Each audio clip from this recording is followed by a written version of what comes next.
High high high high high জলপাইয়ের আচার জলপাইয়ের আচার জলপাইয়ের আচার বানাবো এবার আমরা জলপাইয়ের আচার। দেখো জলপাই সিদ্ধ করছি। জলপাই সিদ্ধ করার পরে জলপাই দেবো একটু লবণ, তারপরে দেবো একটু হলদি।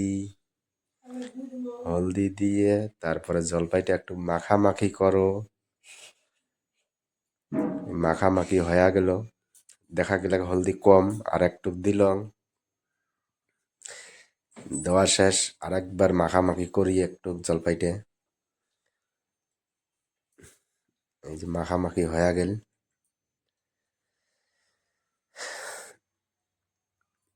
তারপরে জলপাইটা এলা একটা থালি সাজামো দেখার জন্যে।